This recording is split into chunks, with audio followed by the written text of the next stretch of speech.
Have you ever felt something stirring deep within you? Something that defies logic, that feels ancient, powerful, and alive? It's not anxiety, not excitement, but a raw, electric current that seems to move through your body and consciousness all at once. Some call it energy, others call it madness, but in ancient wisdom, it has a name, Kundalini. And when it awakens, your life is never the same again. The process is not gentle. It's not what most people imagine when they think of spiritual awakening. It's raw, wild, and unpredictable. While it's a force of divine consciousness, it doesn't arrive like a calm meditation session. It arrives like a storm. That's why understanding the warning signs of Kundalini awakening is so important. Because if you don't recognize them, you might think something is wrong with you, when in truth, something extraordinary is unfolding. The first warning sign is intense energy surges through the body. You might feel heat rising your spine, vibrations under your skin, or sudden tingling sensations that appear for no physical reason. It can feel like your whole nervous system is on fire or being rewired. You might wake up in the middle of the night with your heart racing, feeling like electricity is moving through you. Traditional medicine might call it anxiety or adrenaline imbalance, but spiritually, the serpent energy, the dormant life force, is beginning to rise. When it awakens, it clears blocked energy channels, which can be overwhelming. The key is not to resist. Don't try to control it. Breathe. Observe. Let it unfold naturally. The second sign is emotional upheaval that makes no sense. One moment you feel deep peace, the next, intense sadness or fear. Old memories you thought you'd forgotten start resurfacing. Childhood wounds, suppressed emotions, unhealed traumas, they all come rushing up. Why? Because Kundalini energy purifies. It exposes everything you've hidden from yourself. It wants to make you whole, and that means confronting the parts of you you've rejected. This stage can be painful because you begin to see your illusions for what they are. You might cry for no reason. You might feel detached from your old identity. This isn't regression, it's transformation. The ego resists, but the soul celebrates. The third warning sign is changes in perception and heightened awareness.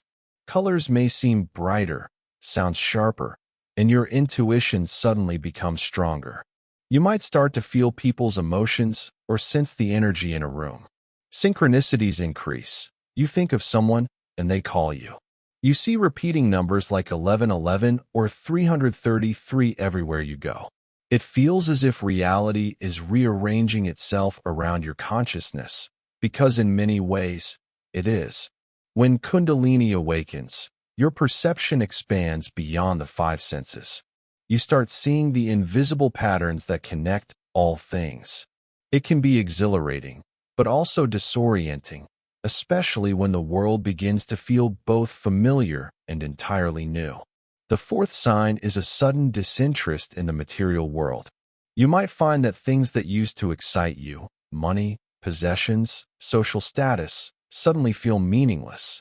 It's not depression, it's detachment. You start to see that external things can't fill an internal void. Food may taste different, entertainment feels shallow, and small talk drains energy. You crave silence, solitude, and depth. The soul is withdrawing energy from the illusion, redirecting it toward the real, the eternal.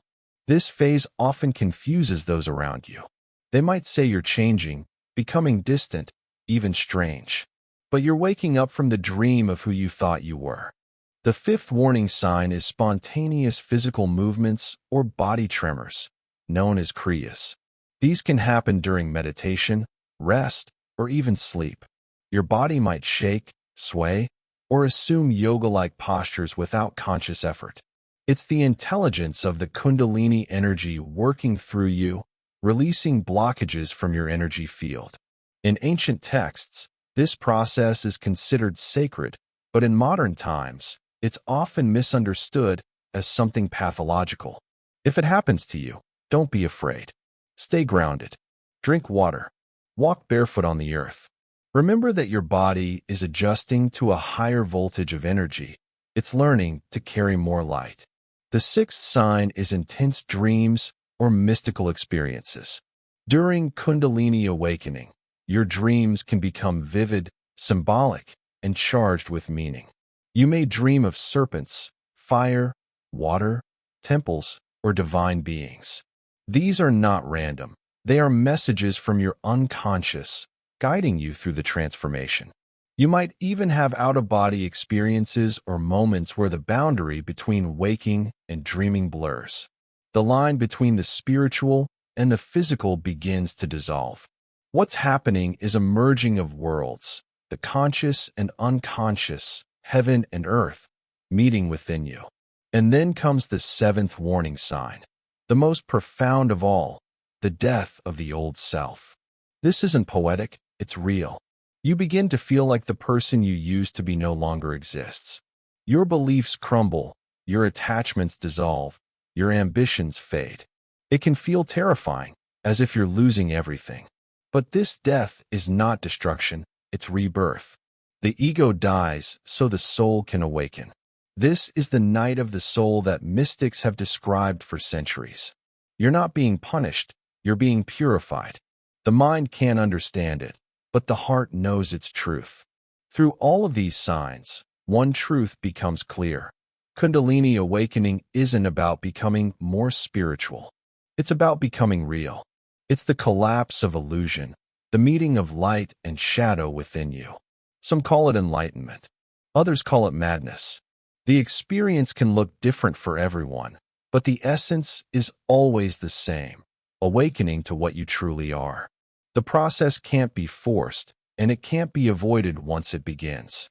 It unfolds according to divine timing, often when you least expect it.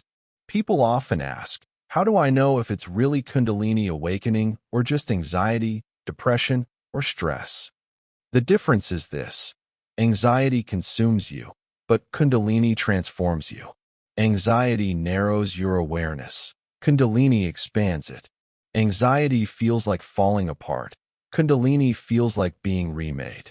And while both can feel overwhelming, one leads to fragmentation and the other leads to wholeness.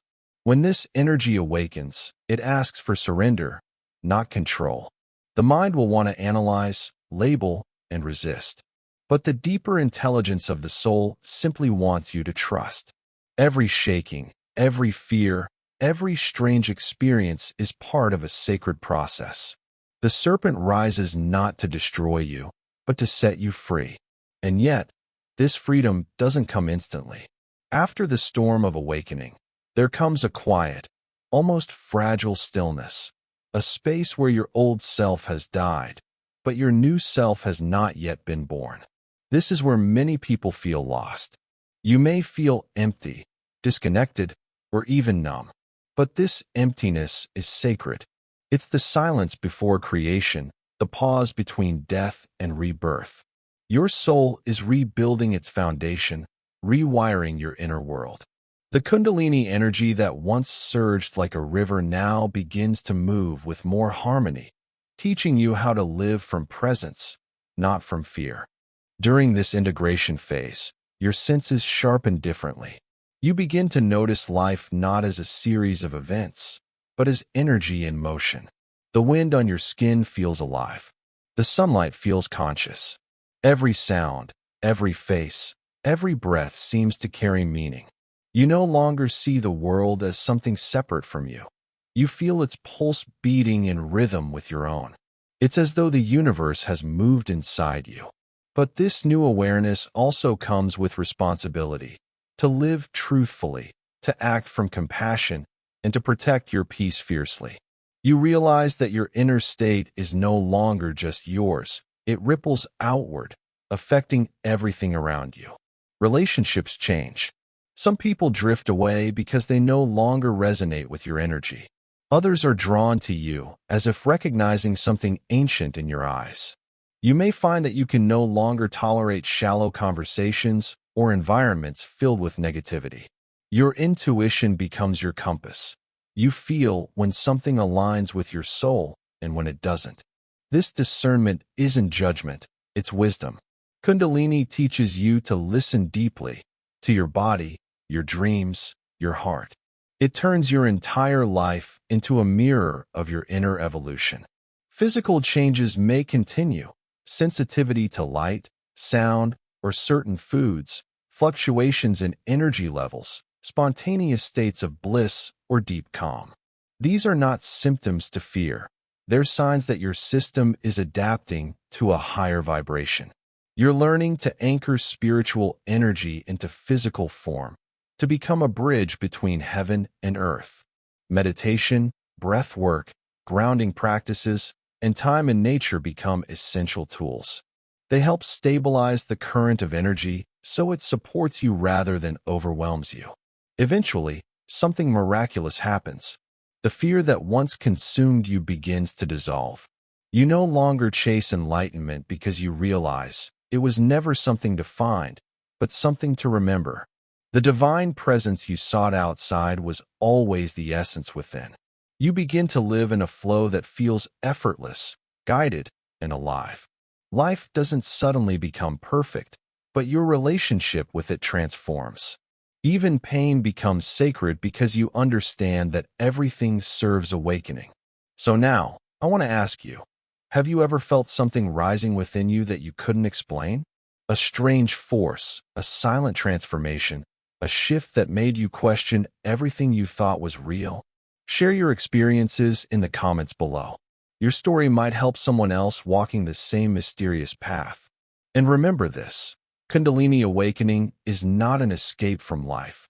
It's the beginning of truly living it. It's the moment you stop chasing light and realize you are the light. If this message resonated with you, give this video a like to help it reach more seekers. And don't forget to subscribe for more deep reflections on consciousness, transformation, and awakening. Because your journey doesn't end here. It's only beginning.